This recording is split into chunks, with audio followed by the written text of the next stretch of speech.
Welcome to selfdiscoverywisdom.com, formerly known as Self-Discovery Media. On these podcasts, you're going to hear people who speak from the heart. They've taken the journey in life. Many things have happened to them, but they've changed it to happening for them. And in their strength, their courage, they've discovered their abilities and their wisdom, and they are now sharing it here with you. Do enjoy each show. We bring it to you with love and knowing that it's going to help you on your journey of life. Good morning, good afternoon, and good evening, everybody. Welcome back to another edition of An Author's Kiss right here on selfdiscoverywisdom.com. I'm your host, Sarah Troy, and my guest today is James Sulzer. Hopefully I've pronounced it right. We're going to be talking about his new mystery book, All That Smolders. Well, it's a great way to start off the new year, isn't it? A good mystery, something to get the old juices going. He says All That Smolders, the new murder mystery, focuses on the search for redemption, a New England island with a buried secret. A past he can't escape, a secret that won't stay buried, a murder that changes everything. It's 1980, a time of peace, tranquility on the legend island of the coast of New England. Inhabiting the island is a vibrant cast of locals that include scalpers, tradespeople, and mysterious recluse, the wealthiest man in Massachusetts. But the peace is shattered when the murder of a prominent lawyer, a pillar of the community. We're going to be diving into everything about this book. James was an intensive English major at Yale, worked in television for a number of years, then moved his family year-round to the island of Nantucket, Massachusetts. In his early years on the island, he labored as a commercial scalper and sang professionally in the barbershop quartet. Wonderful. And taught English for 3 decades. His other published works include The Voice at the Door, Right in Water, as well as the novel Nantucket Daybreak, a trilogy middle grade novels for children. The Card People and All That Smolders, the first murder mystery, and it's written in honor of his mother, who was a big fan of Agatha Christie. Yay, yay. And his novel is heavily inspired by Agatha Christie. He even creates a backstory of his protagonist that places him in one of Christie's relatives. So I love that. Agatha Christie was certainly somebody that had a gift. I mean, she could turn a story out and I would always keep you guessing. And she's a really good author to have as a mentor, right, James? Absolutely, a great mentor. In fact, in getting ready to write this novel, which I really saw as honoring my mother, who loved Agatha Christie, but in getting ready, I read a baker's dozen of her novels. I read 13 of them, studied them, took notes on them, and tried to figure out some of her artistry and her sleight of hand, the way she did. And there's a lot of it. First of all, of course, she has great characters. Yes. They're realistic. They're not sugar-coated. Then she usually has 5 to 7 people in any mystery novel who could be suspects, who could have Yes. motives, who might have opportunity. And what I love, one of the things I love most about her is she embeds a few little clues that look like everyday life, and then later turn out to be, oh, that was Of the course. Yeah. and really so smart that she could do that again and again and again. Really brilliant, brilliant I person. know. I mean, you have to be wired that way to be able to churn out story after story that isn't a duplicate of itself, that really is interesting, that keeps people engaged and guessing. Oh no, they did it. No, no, they did it. No, they did it. And why didn't I see this all along? So yes, she really had that gift and a really good kind of mentor to have as somebody in setting plots and writing for ourselves, because we really, when we're writing, we really want to have the intrigue. We want to have great characters. We want people guessing and engaged, and we would like the ending to be a bit of a surprise. Yes, exactly. All of those things. And she was a great mentor for all of those things. And I tried to have this novel keep bringing up suspects who maybe, well, it turns out maybe that's not the one, and then building toward a climax that was surprising, but also hopefully sort of thrilling. And so I worked, I could say I worked hard on it, which is true, but I worked with a lot of joy on it. It was a really joyful book to write. She also, I just want to talk for a second about her artistry. Um, in the 20th century, a lot of writers started to write stories from different perspectives, and they played with that. Faulkner in the US, many authors in the UK. Well, she came out with a mystery novel that flabbergasted the world, the murder of Roger Ackroyd, which turns out to be narrated by the murderer. And you don't Oh, know that wow. until the very end. But she was showing how she could play with perspective too.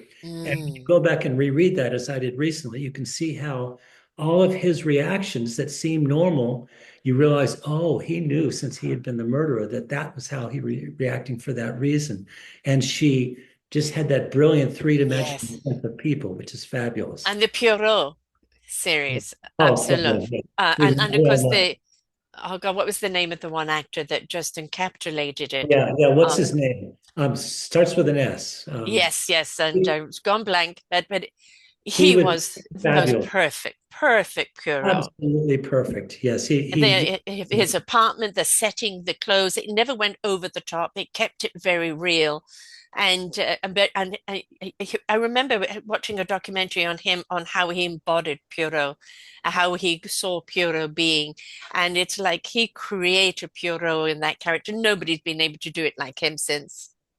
totally agree. He is fabulous. My wife and I watched all of those just Hmm. to revel in his artistry. He's amazing. Yes, yes. And we can't help if if you want to be an inspired writer, you really do need to read some of the greats in the genre that you love, because they were most definitely gifted, but just the gift that they are to us, if you're wanting to write, is the intrigue. How did they do that? How did they create the character there? And kind of becomes that kind of, I won't say template, but most certainly guidance system, isn't it, in creating stories for yourself? Absolutely. It is a template in a way, like I mentioned, the 5 to 7 suspects, which is about the right number. Um, but also the way, for instance, she will end a chapter with a surprise. And Yes. it was, oh my goodness. And like for instance, I'm rereading Death on the Nile now because I just love to reread her books and Mm, stuff. She does it.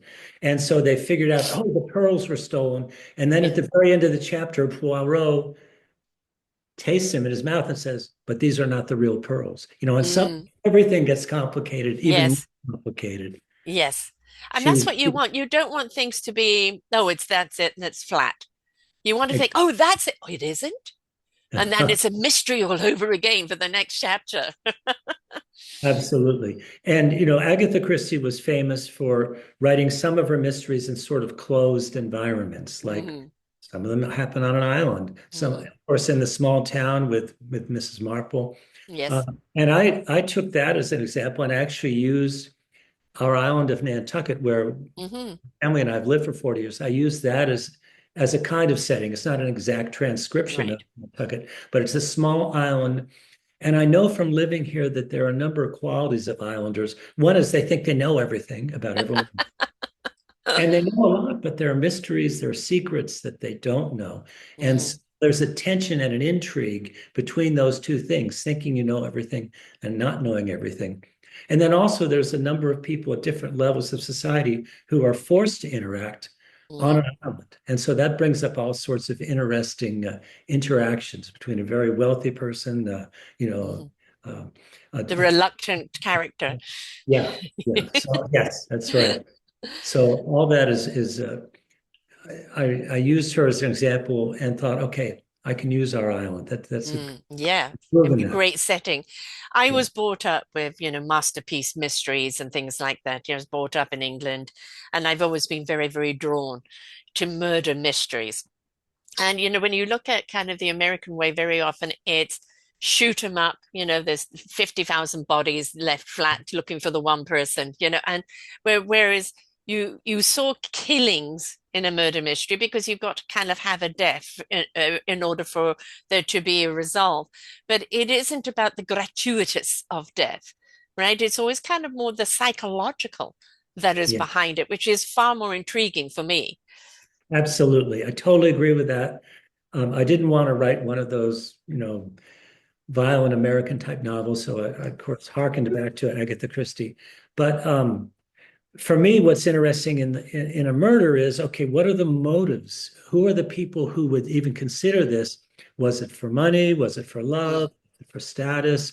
Was it out of a sudden impulse, a sudden sudden rage, and all that creates interesting studies of people, which really what Agatha Christie was about, Mm. studying how people. Character building. Mm.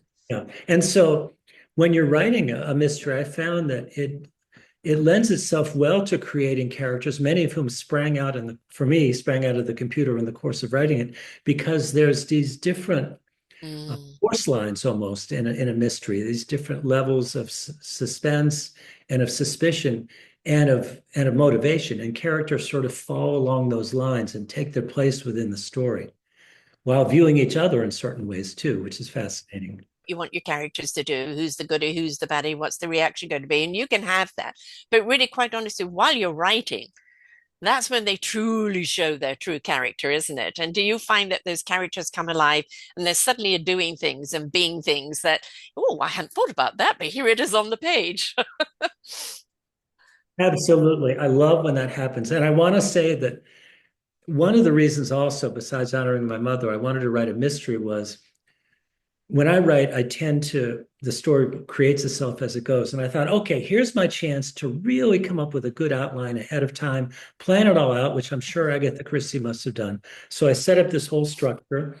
And then by the time I was halfway through the first chapter, the whole thing collapsed Yes. because the characters started to come alive. And I thought, Yes. oh no, I've disappointed Agatha.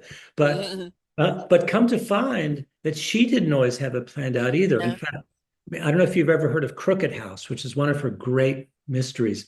She Mm-mm. said she felt as if the novel was being dictated to her. Hmm. She loved it, and she didn't know who the murderer was until she was halfway through. Ah, So, so for Agatha, mystery was more than just solving a crime. It was the mystery of life, I think, and that's what yes. helps makes her so incredible. When you see all the time, learn to write in such and such, and you go write this and this, and you've got to have your plot, you've got to have this, you've got to have that. And it's like, that is like what I kind of call AI writing. It's so Yeah. generic. And, Yes. when we're looking at really immersing yourself in the story, you do need to know, okay, what is my agenda with the story? You know, Yeah. uh, but it is the allowing, isn't it? The allowing of the characters to kind of reveal themselves, because in a lot of ways, as a writer, it may be your hand, but you're conduiting a great deal of those characters that are coming alive. Absolutely. They are definitely coming alive on their own. They're Mm. doing things that surprise you. And that's fantastic when that happens because you Yes, know that they're alive. yes, And they start to dictate the story, and things go a certain direction, and you realize, okay, I have to follow that. This character is really doing this, and the way they talk to each other, the things that they've done. And as I mentioned, a few of the characters came to me in the course of writing, and hmm, suddenly, and sort of pretty quickly not only came alive as characters, but took their place in the story. Like I had a sense of, okay, what will they be suspicious for? hmm, And also how will they view this character or that character? And hmm. the tensions grew, and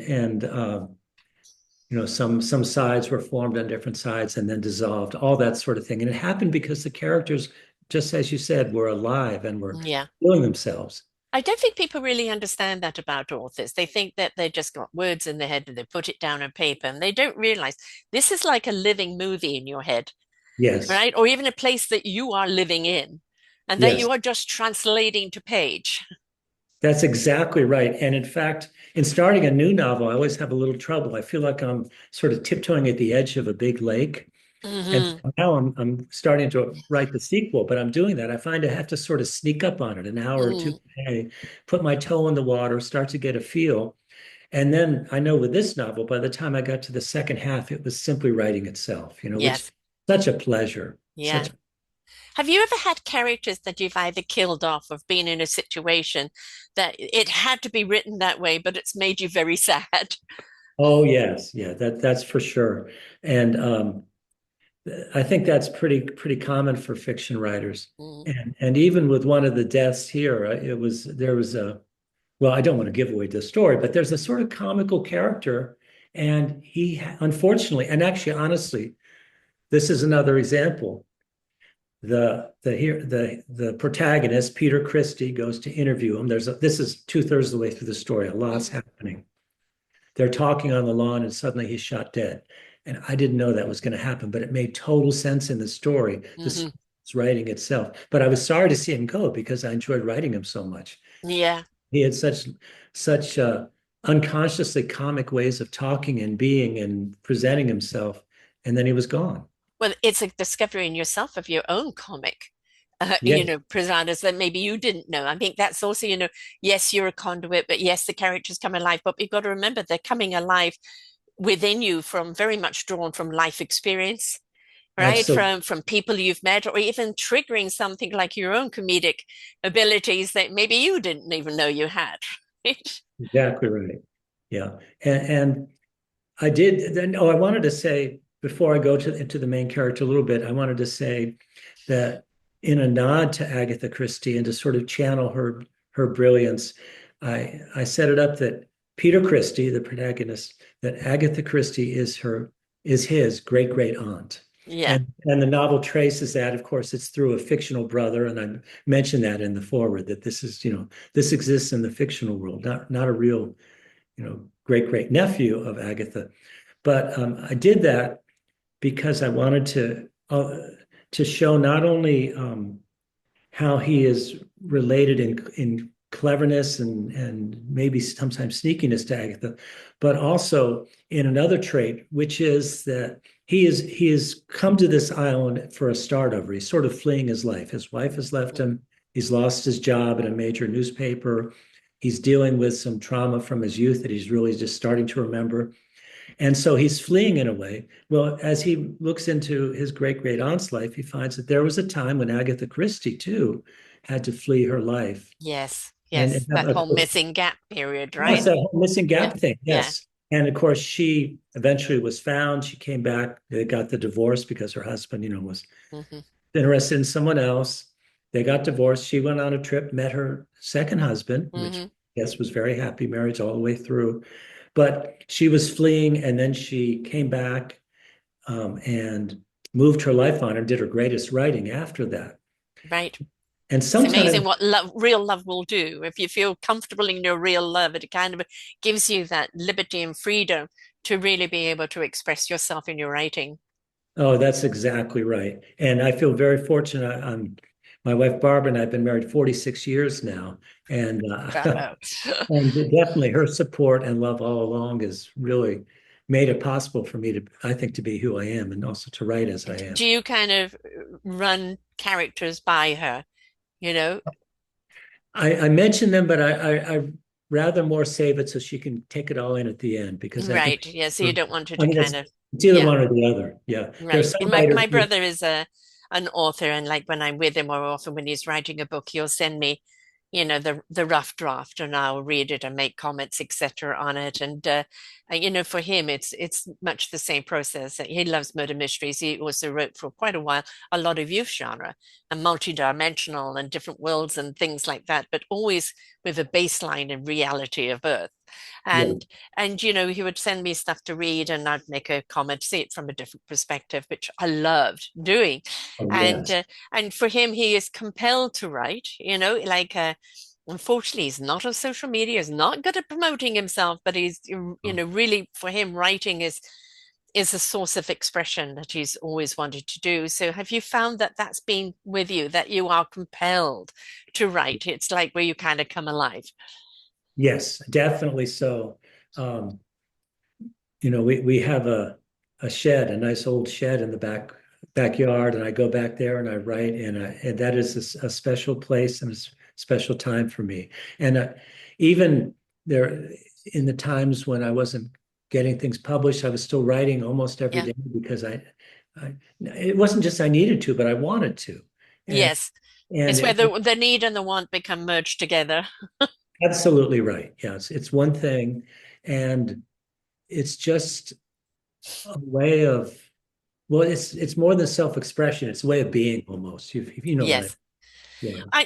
I believe firmly that each one of us have come here for a reason. We're all given a gift. As I say, we discover what our instrument is. We learn how to play it. We can play it as a soloist, but it's when we join another orchestra, each in our strength, harmoniously playing together, we become transcendent. And so the transcendence of your orchestra are the readers. right? Yes. And of course, in the orchestra are the characters that are making the music, but you're the conductor, right? So, and and that's the thing is that you're writing it, but without sharing it, it's nothing. That's right. It's true. It has to be shared. And I've been really heartened by the reaction this book is getting so far. Um, and really, really happy to be sharing it with readers. And part of it is, I think that I'm writing about something I know, which is the island, but Yes. through a different lens also, which is murder, mystery. And so it sets up a different way of looking at all these interactions that I've sort of understood in island people. But so it allowed me to help create that story. Um, Also, a murder mystery has such a nice arc to it. Mm-hmm. You know that there are going to be different suspects who fall away along the way, and toward the end there'll still be a few. And but wait, what happens? And then there's some little thing that leads in that direction, and oh gee, that's wrong. And Yeah. there's a bunch of that, some of which is funny, some of which is scary. And then you come to the big reveal or to the big climax of action. Agatha Christie, I want to say, was incredible at setting up. Hercule Poirot walks into the room and has all the suspects there, and he I talks love that. one by Yes. one. It's like so theatrical. Yes. Yes. That was her Yes. way of doing the climax. Yeah. It's and Yes. with each person he's talking to, you think, oh my gosh, that's right, that's the murder. But then he brings up a few things and says, so that is not you, mademoiselle. And then he goes on Yeah. to the Mm. next. That was her way of doing the climax.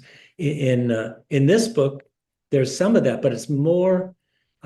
He becomes closer friends with the family, and they finally put together different random details. Now that he can partly only see because he's learning things about himself and his past, but then they suddenly realize who it is, and then it becomes a sort of an action It's kind of climax. putting the pieces of the puzzle together, and then suddenly you have a clear picture. Exactly. Yeah. Yeah, and I'm like I'm a Walking Dead fan and things like this, and it's got nothing to do with the zombies. Although, I do respect the makeup and everything else that goes into the special effects are amazing. yeah, It's always to do with the psychological. I yeah, like psychological shows of people becoming something that under different circumstances would never become, and what people would do to survive, how people rebuild their own community, their own families, and also how resilient we can be when put in a situation. So I love anything that's kind of psychological, that shows us more of a person than what we see face on. yeah. That's a great point. And yeah, there are some great zombie shows. Zombieland was pretty funny. I don't know if you. Yes, yes, yes. And what was the other one? It was kind of oh gosh, I've forgotten what it was. I wasn't into these things at all. My kids kind of got me into it, and Oh, yeah, that can happen. and then I'm the one that became addicted. It's the same with the Harry Potter books. There I am reading the last book. Go make Yeah, yourself dinner. yeah, They yeah. didn't read it, I Yeah, did. I'm the nerd. yeah, exactly. She was amazing with that. And but I love, there's a reason why the genre is called an author's kiss, because I really do feel a good book is like a kiss and embrace, right? Yeah, It's something that kind of hugs you and draws you in. You have favorite characters in the story. Maybe something perturbed you. Or maybe something revealed something about parallel in your own life.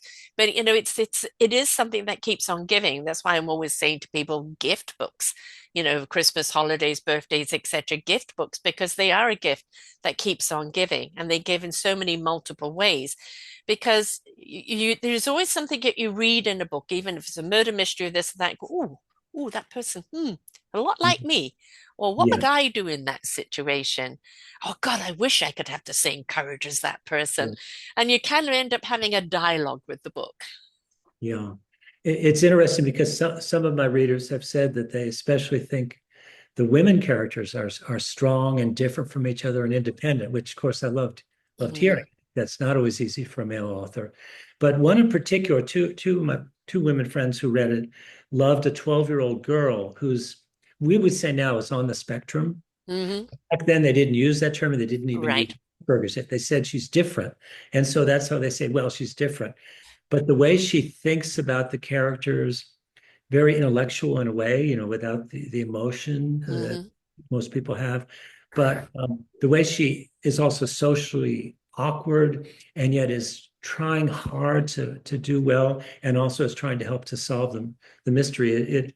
It really made me feel good that this character was someone who really spoke to people because I didn't And know. we're seeing more of that, aren't we? Where people are, I have a grandson with Down syndrome, and Uh-huh. we know we're navigating uncharted paths because each child with Down syndrome can have different levels of growth or no Yes. growth or whatever. And Mm. it's like it's letting him reveal to us what he needs, where he needs the help. It's never demanding there in our world. It's Right. being able to step into their world and then understand the gift they are or the way they see things differently to us. And I think that, people with autism as well, I've interviewed so many people with autism. And what I've learned from them, particularly, obviously, we've got the ones that have OCD and other spectrum, non-verbal, and, the extreme. But for most, it is generally very gifted, very focused, very selective of the people they have around them, and don't like the crowds and noise of all the BS out there. Their world is smaller, but it's one they can trust that is true, and that's where the best of them comes out. I think very often it's a good metaphor for us is that why do we need so much vast? And, we actually are better with smaller groups, where we can really be ourselves and focus in on something that we're passionate about, not waiting for someone else's approval, doing it because we're compelled and love to do it. So I think there's always something to learn from no matter what the characters or people are in life, because we are not the be all. That's right. No, I think that's a great point that we can learn from Mm, autistic people, people on this spectrum. And I know for us, we were living in Boston. I was working at a TV station and I got promoted up into lower management. And at that point, I realized I don't want to be a manager. I didn't hmm. like telling people what to do or sitting in an office. Well, you're So a creative. It wasn't your role. yeah, no, it wasn't anything I wanted to do. So we Right. moved here so I could write. My wife was executive director of a small music school. But I also needed to contribute some money to the family. Hmm. Obviously, we had one child, two more would soon come. So I started doing the commercial scalloping. I met an old timer on Nantucket. Byron Coffin was his name. Old island. It's an old name in the island. It's even mentioned in Moby Dick, the Coffins. But he was a great captain. We'd go out on this boat, from 6:30 in the morning till often 4 in the afternoon, November through March, except Hmm. too cold. And it was a very circumscribed world, but it was being on the water. It was Mm. feeling the breeze. It was seeing the fish and the birds. And it was just it was such a happier setting for me Yes. than it had been sitting in an office in Yeah. this, even though I love cities, but this was the way to live for me. Right. And then from there, I mean, what we don't realize is how much nature gives us story ideas. Nature in itself is a character, right? Yes. And when we kind of tune into that characterization, we see so much more of it being alive and having its own story to tell, and or something that it needs to share and tell us. So, a lot of people dismiss nature as a background, but very often it is a very big part of the story. Absolutely, it is. And there were some things I learned, like we ran aground one evening as we were about to come home. It was the middle of winter. There were no cell phones back then. This is Right. 1983. And we're aground off a little island off of Nantucket. And I turn around and there's the biggest full moon rising over the water. And for the first time in my life, I realized, okay, when the moon rises, that's when the tide is low because the moon is pulling the water toward Mm, it. And the moon was really a character in this real life story by what it was mhm, doing. And of course, with no cell phones, we're not home by 8 o'clock. My wife's calling Byron, mhm. wife, Yeah. what's going on? Another boat goes out looking for Mhm, us and find us. Finally, the water comes up enough, and we go back the long way and make it back mhm. to the island. And I get right back to the dock, and there's this old thing we don't remember anymore called a payphone. So I hop on the payphone and tell my wife, I'm okay. And she's, beside herself. What happened to you? Yes. I But remember the pager and the payphone, and then of course in the late 80s, the cell phone coming out like the size of a block, you yes, know. yes, right. Needed a wheelbarrow to carry it almost. Yeah. Right, the builders loved them because they were tough. They could fall and Right. collapse. But how far we have come. How much, I mean, you've set your stories in a particular time period Yes. that doesn't involve latest technology? Well, so that's very interesting. I wanted to set this one in 1980, before cell phones, before Hmm. the internet. So people are doing direct communication. Sometimes they're on this thing called a telephone, and Oh, what's which, that? yeah. But I am going to bring the story forward in time. I'm going to do the sequel will be 20 years later in the year 2000 when the internet is just starting and Hmm. of that happening. And then I hope to do another sequel set in 2020 when, the internet's gone crazy and all that. Um, and of course, it wouldn't just be a story about technology and its effect on us, which is a whole nother topic. But I did really like starting the first one in 1980. Hmm. It was a quieter time. Not that not things were not always great then. In fact, I have a story for you on Nantucket. So Nantucket now has gotten more and more developed by big mega mansions, and Hmm.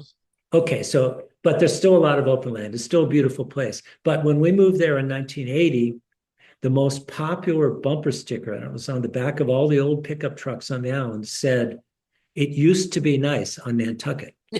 And people were thinking this in 1980. Now, Right. nowadays, people think, oh my gosh, the 80s, that was the best time in the world. Especially when you were in the 80s, for me, that was 82 is my first child, right? So, and I Yeah. actually came to Canada in 1980. And Oh, so yeah. for me, it was whole new era and everything. And, it's like suddenly you look back and go, well, how many decades ago was that? Yes, I know. And, and So, then so I yes, went I to a was, museum and they had paraphernalia there from the 90s. And I go, what? Wasn't yeah, that yesterday? I feel exactly the same way. In fact, I feel like there were a few years in the 80s when we had three young children when I didn't even see the night sky for a few, Yes, because I we were had always three putting kids in kids it. to That was the bed. baby raising time. Yeah, Yes. yeah, yeah, yeah. But yes, I know, and yes, I've been told by some of the publishing company, oh no, 1980 is not just a story about local New England, but it's also a historical novel. And I'm like, Yes. oh, I guess it is. So it's the same. I had the Well, I same. mean, it sets stage, right, in time periods that people, don't know about. And or obviously I had three kids in the 80s. They're all little ones at that time period.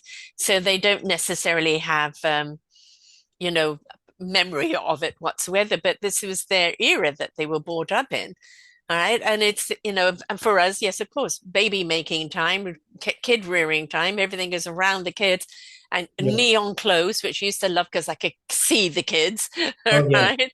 And, but yes, I'm grateful that I bought my kids pre-cell phones and pre-internet because now everything is digital and it kind of can be quite scary. Wonderful in some areas, right? Yeah. Wonderful, but on other areas, it's like hopefully the pendulum will swing back, but it's like they're going all digital and losing sense of humanity. So yeah, I agree, and I worry. Obviously, everyone worries about this, about kids growing up and being bullied on social media yes. and all that, Oh yeah, yeah. instead of learning to interact in person, which is the way you learn. It's a coward's way, and Yeah. unfortunately, when you've got people in power Yeah. being openly and honest, open and grotesque about bullying, it gives permission to the bulliers, but it is a coward's way not to see somebody in your face. Would they do it to someone's face? I don't think they've had the courage for those people that do it behind lines.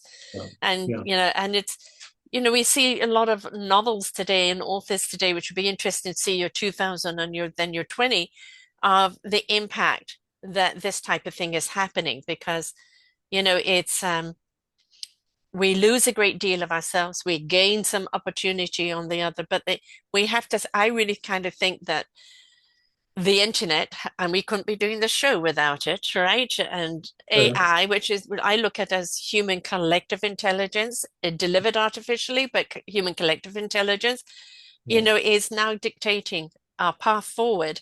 So to look at the kind of the meld into these decades and how it affects people would be really, really intriguing. Yes, that is intriguing and I think alarming. And I Mm, worry with if AI will dictate too much, it will be using an amalgamation of previous thinking and taking away future creativity, because there's always endless ways to be creative, and AI doesn't, I don't think, knows that. It just knows it does an amazing job of synthesizing what came before. You're right. But Right. but but the world has to keep changing in other ways than technology. People have to keep learning. Exactly. We've got to use it as a tool that helps us evolve, Yeah, not replaces us, helps us evolve into. Because as an assistant and even a conversation, it's wonderful having us think differently, without fear of judgment or prejudice from other people. But sure. we've got to look at it as something that will allow us to expand. I look at it as a way of taking, over the mundane jobs, but allowing us to expand our consciousness. And Yeah, I think where we're at right now is there is a conscious awakening, one to kindness, caring, love, and creativity, and not to the flight, fear, control, and hate rhetoric that we're seeing so much of. Um, but again, everything is what we feed will grow. All right. that's So things will be of benefit to us or not. And very often through books or stories that we see, we don't pay attention to what's around us until we read something that kind of brings it up and you go, oh, I hadn't seen it that way. yes, that's absolutely right. And when the internet first came out, we all had great hope that it would, level things out, bring more communication. But instead, it has really siloed people, I think. Hmm. But I want to talk, if I could, for a second, about a character in the book who sort of epitomizes what it was like pre-internet, with people having face to face. He's a very flawed character. He's an alcoholic. He's often rude. He interacts with a number of characters in different ways. Um, he offends people. He also has a caring side, but and even saves someone's life in the course of the novel. But what's interesting is that people on an island see him from all sides, and they're offended by him, but they also realize he has value. Mm, He's not just stereotyped by people, although there's some right. of but they realize they see him from different angles. And I hope we don't lose that as we get more into a digital world where it's a flat screen instead of Yes. seeing things from three The dimensions. 3D, yes. And in some aspects, that is kind of the 3D version is kind of happening. But again, I think that's up to us. One Yeah, of the problems is we're seeing, especially amongst our young and people that don't want to take any life accountability, is everything's headlines and they're reacting to headlines and they're not looking at content or context. All right. And it's, we need to look deeper. We need to have things unravel as to what they really are and not the sensationalism of the headline. And I think that has to come on us. We can't blame everything on internet and what's put out there because again, what we water is what's going to grow. And if we're going to water the sensationalism, the hate, the headlines, then that's what's going to keep being given back to us. If we choose to water the content and the wisdom, that is yeah, what we're going to get more of. And I think there is fingers pointing back at us and going, but the onus is on you. yes, it is. And I've noticed, I've been uh, grateful to see that there have been a number of op-eds and reflections recently about the fact that we need to just get together and talk with people with whom we disagree. Yes. Not Yes. not not not Yes. not vilify them, but talk to them. You can still disagree, but you can get to understand the different why values. why Yeah, why they're coming at it from that point of view. And when we have the conversation and people are sharing why they feel that way, suddenly we've got a rounder picture. Everybody's perception starts changing, yes, right? absolutely. It's like you look at, okay, I understand you're coming at it from this point of view, right? But ABC, George, Jilly, Diddy are coming at it from this point of view. We've now broadened your perspective, right? So Yes. basically, what we're looking at is what the problem and the solution is rather than the crucifixion of each other. Yeah. I can give an example of that from my life on the island. I was a teacher, as you mentioned, Mm, and I was a writing teacher to begin with, and some parents thought it was a little too forward in its approach. I mean, I won't go mm, into the whole thing, but in terms of getting even young kids to write and not worrying as much about spelling right away. right. But anyway, so there was a power couple who were very conservative, and and they had kids who my kids liked. But anyway, they basically wanted to get me out of the school system.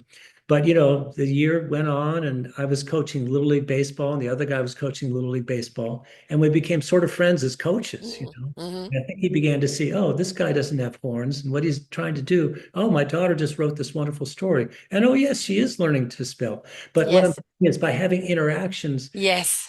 it's one of the things I like about island life that it does force you to see people in different roles. And, Mm-hmm. and if people do it right, it can help them understand with more empathy and You with can't really make the big enemies there because you are an island. You do rely on each other, right? Where yes, in a big city, people can, disappear. Whereas on an island, it's like, I'm going to see you every day on the street. So, you don't want to make enemies out of each other because it's just too uncomfortable. And, and doesn't make sense because, you need each other. that's exactly right. That's exactly what it's like. So I do enjoy that. And that gives a context to life that Mm. it can be in other communities, of course, and it is in different ways, but an island sort of forces you to, okay, let's get along the best we can. Yeah, kind of climb off your high horse. Yeah, Everybody else, yeah, you can also agree to disagree, yeah. right? But and then it's on both sides of understanding. Look, I'm sorry, we were not going to see eye to eye on this.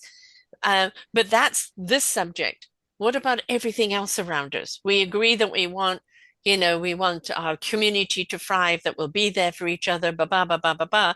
But it's not like throwing the baby out with the bathwater just because you disagree on one thing. That's exactly right. Yeah, and you can't set up these hurdles that you can't get around. I do So, draw the line though when it comes to violence or cruelty, and then yeah. I do believe accountability. And when people step into cruelty and violence as a way of expression, then you have to draw the line. Oh, I totally agree with that. Yeah, there You have to know, be norms. in a murder mystery, it's all very nice. We're revealing and this and that, and then we don't really look at when the person is caught, what happens next in the accountability. And kind of sometimes I wish that that would be so in a story. Is like, what if they've got caught now? They're going to jail. They're this or that. What have they learned about it? Are they still defending their action? Are they remorseful? I would always love to see a little more kind of the sub chapter at the end there that now they're actually there 6 months, a year on, or whatever. Is there any remorse, or do they still defend their action? Because it becomes a full stop, and it's like, well, we know why they did it, but do they regret it? That's a great point. That's a really good point. And that could be in a sequel for sure. Yeah, yes. Yeah. Because, when let's face it, in real life, when anybody goes through that and the culprit is going to jail, that doesn't mean the story's ended for them, No, not at right? all. There's a whole lot of healing that has to happen. And then what about the person? Are they remorseful and what happens to them, through that? And I think there's always that kind of sub story that can happen after that. Yeah, that's a great point. Yeah, and that's something that we need to learn about as a society too, is Mm, how to encourage, I don't know, growth through remorse or whatever. Some people may be so intractable that it doesn't yeah. happen, but others, there's room for, and we know of examples of that where someone has turned their life around and done good for their community afterward. Yes.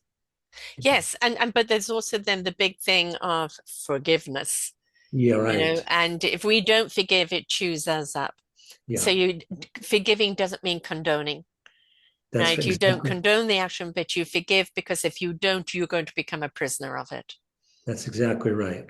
Exactly right. And that's one of the worst ways to be a prisoner because you're Yeah, doing I've it. interviewed a number of people on that where, there's, people have been murdered, and then them having to find peace within themselves to forgive the murderer. And again, it's not the condoning, but if you don't find Yeah, that forgiveness, the story afterwards, the story afterwards is that you're now in trauma and drama and torture. And, it's how that let go. You know that show, Midsummer Murders? Yeah. right? How many people get killed in one episode and nobody seems to care? Right. You I mean, know, it's I mean, ridiculous. Yeah. and I don't know if you remember the movie Hot Fuzz. They made as a parody of that.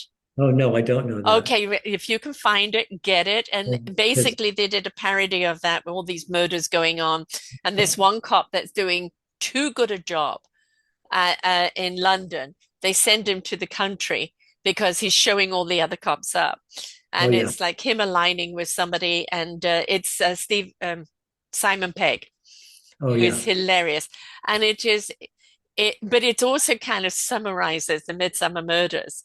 Oh, yeah. Where you just see, like, if this is meant to be a village, you're killing off 5 or 6 people each show. Nobody seems to have any remorse whatsoever. And No, there's like no sense of reality there whatsoever.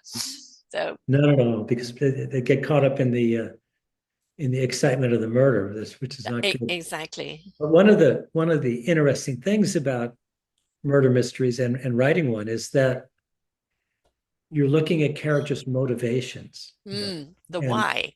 yeah, the why, and are they looking for more love? Are they trying to get more money? Are they getting revenge? All those things which Agatha Christie did so well, Yes, and it sets up some of the basic conflicts that people can have with each other. Obviously, we don't want there to be conflicts like right. they can happen.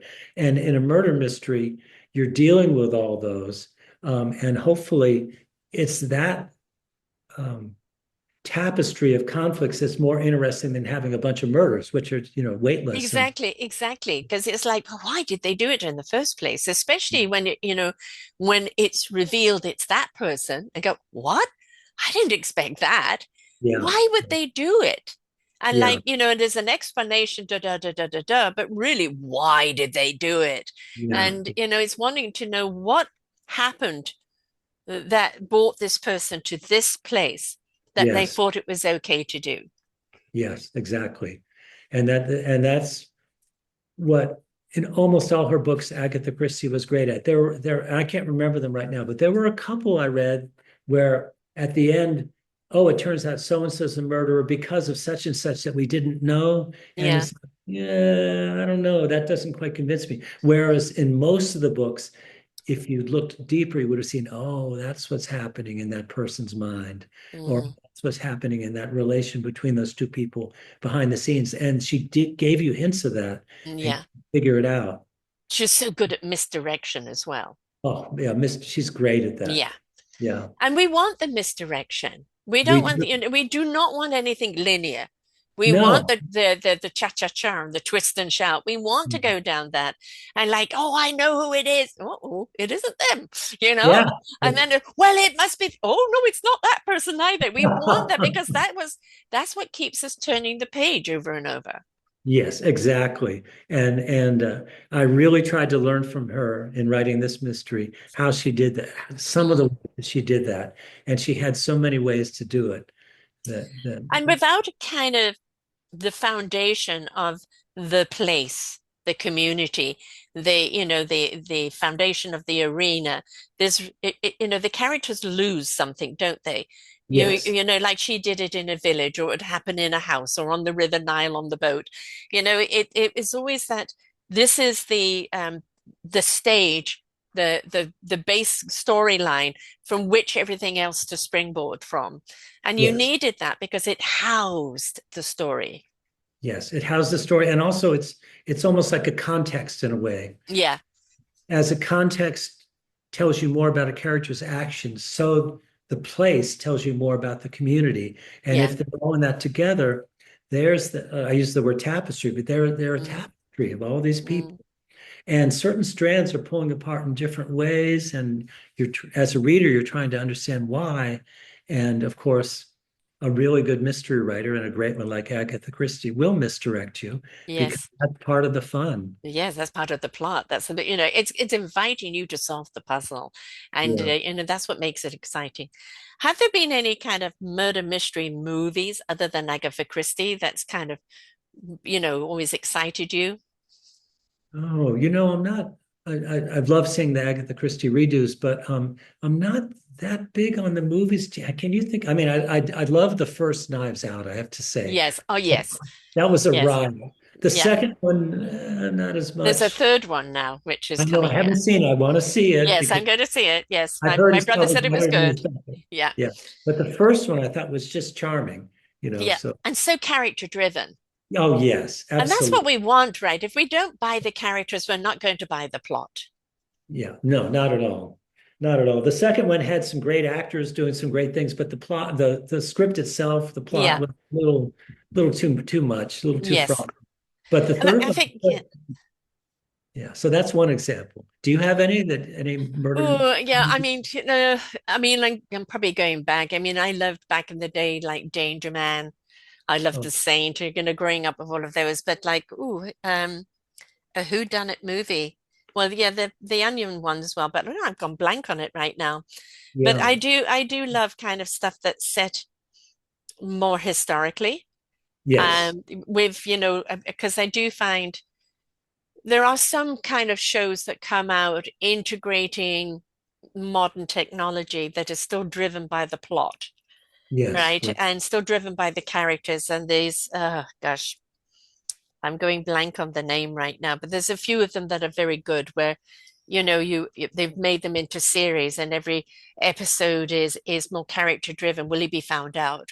Will he not be found out? And there was, oh God, trillions of years ago, I watched a war movie and there was a scene with this American who has gone undercover in Germany and the Gestapo come in and he's eating dinner and they don't look at him, they look at someone else.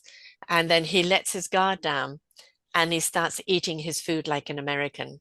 Oh, And wow. that gave him away. I Oh, can't remember what the movie is, but that particular oh. scene That's stayed a with me. fabulous detail, right? That's Yes, that yeah, one little thing of seeing how he cut his food and then eat with his fork instead of yeah, eating the European way, and yeah. that gave him away. And Oh it my just God. like, wow, and it's That's things like fabulous. that. Yeah, exactly. It like just and it's silent, the way the other guy turns around and then looks at him, and then he kind of looks up and realizes what he's done wrong, Yeah. right? And it's just Oh, like, oh, there's things like I love the old kind of, you know, um, black white or the early movies of the 60s, because they had, especially British ones, very good on drama, yes. very Oh, good on drama. So, yeah. yeah, And the British actors, I mean, yes, they're just they're so incredible. I mean, all of them, yeah. it just seems like And, yeah, a lot of them, I mean, like Richard Burton and, yeah. all of this. I mean, they were stage trained. Yes, So they yes, they knew were. how to do a pause. They knew Absolutely. how to bring in a silent moment and let it be a full scene. And they knew how to hold their audience, which is wonderful. Which Yes. we do see in some actors. I love Benedict Cumberbatch. I can never say Absolutely. his name. I mean, he's a Hard to great say. actor. Um, Yes. but it is that thing of having having you on the edge of your seat, or even if it's just a nice story, not a murder mystery, but making you feel the characters. You Yeah. want to know the characters, or you Sure. want to be that person, or you want that person in your life, because then that's the melding, isn't it? Whether it's a show or Absolutely. a book, it's the melding of it. Yeah. That's the great part that brings you in. Yeah. Mm. And definitely that's what I was trying to do with these characters who know each other but don't know all the secrets of each other and how they interact. There's a romance, there's a search for redemption, and this Peter Christie, who's new to the island, is called a wash ashore. He's trying to get to know the island, so we see it through his eyes, and he's learning all these different things, trying to figure it out.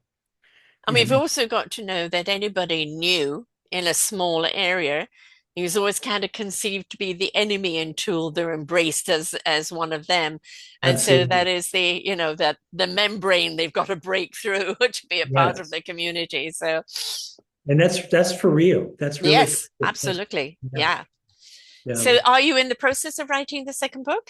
Yes, well, I'm tiptoeing in the lake, as I put it.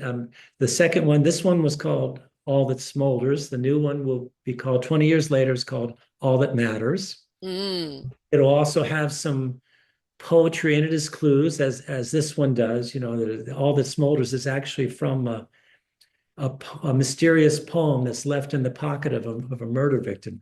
All that Ooh. smolders is seen, Ooh. works betwixt between, and goes on like that. So it will have a poem also that is part of the clue to solving it. So yes, I am fully involved in getting that story going. I only have 5,000 words, but I have 5,000 ideas too. Exactly. And the thing is, you want the words to have impact, but Yes, it's when you string the words together, do they allow that one word to stand out? The words become supporting actors, don't they? You don't want every word exactly. to be like a gunshot. You want it to be, oh, the word. Yeah, that's exactly right. Yeah. So, Just like the last sentence of a chapter we talked about earlier, mm, the chapter has existed so that one sentence could yeah. explode at you. Yeah. Exactly. Make you eagerly turn to the next chapter. It's the I'm not a person that reads a chapter a night or anything. When I get into a book, leave me alone. I don't want to hear you. I'm reading that book to the end because I can't put down. It's like, oh, next, next, next. And then I like to live in that book for a Oh, while afterwards. And my mum used to read 5 books a week, and I went, no, no, I like to sit with a book. It's like yeah. a really delectable meal. I like to savor it before I get into another. But, I think that a lot of people kind of have lost touch with the wonderful murder mystery genre and how important it is, not the murder, but it's the intrigue of the why, the Yes, whom, who's discovered, who betrayed, who this, who that. It's all about the the character's almost mental state and how it has the ripple effect. And I think that it's such a life lesson to be learned in this. Yes, it's entertained you, but at the same time, when you stop and look outside of the book and go, whoo, that's such a mirror to life.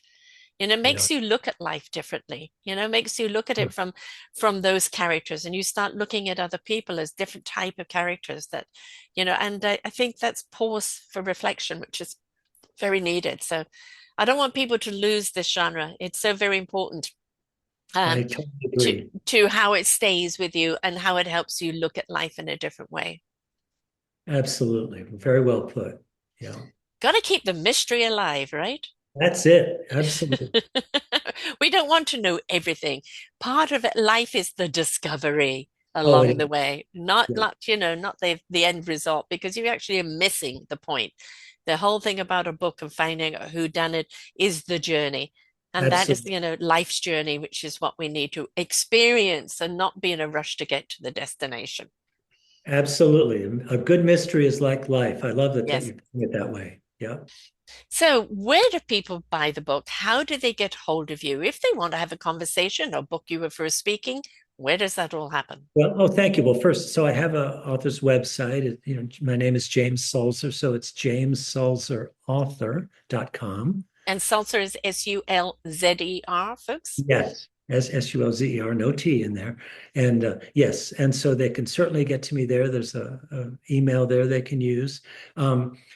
The book, of course, it could be on anywhere online, Amazon, Barnes and Noble. It's in not every bookstore in Mhm. the US, but a lot of bookstores, especially in the East. It's pretty well saturated. So, but please get the book. Please read it. Please contact me. And I'd love to talk to anyone about the book and about mysteries and about more of the great things that we talked about, Sarah. Of course, you're on Facebook, James Salsa 35. You're on Instagram, Yep. Jim from next door.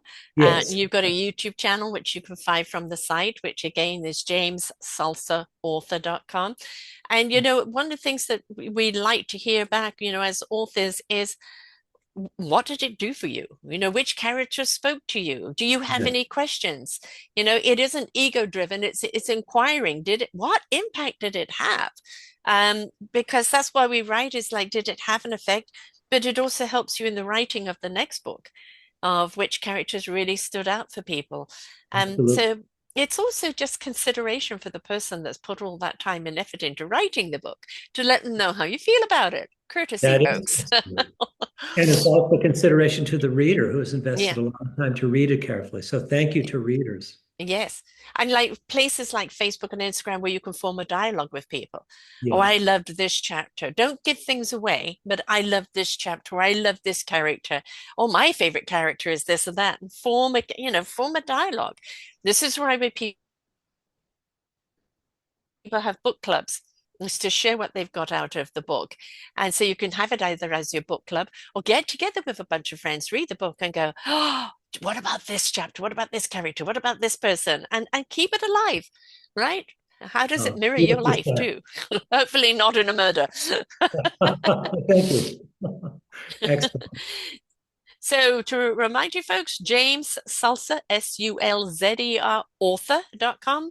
It's on Amazon. All That Schmolders, a mystery, a good mystery is something that really shakes you up. It gets all the juices going. It gets the brain cells going. It feeds you on so many ways with all the delectable characters. And if you actually do guess who done it, ooh, badge of honor. So don't be afraid to dive into a book and really let it take you into another place. And then sit back with it afterwards and you look at it. Is this mirroring my life in any way? Do I really know one or two of those characters in life? Let it sit with you, let it reflect, because that's where the book keeps on giving.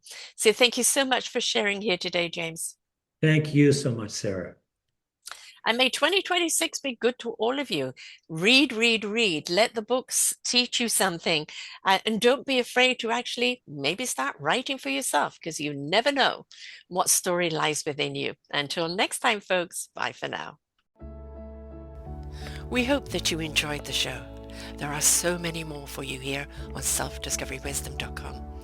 Just go to the podcast tag at the top there and you will see all the many genres and all 3,000 shows ready for your listening. We are here to serve you, to help you on your journey of life, and we know that through inspiration it begets invitation. We are supported by you, the listeners, and those that we interview.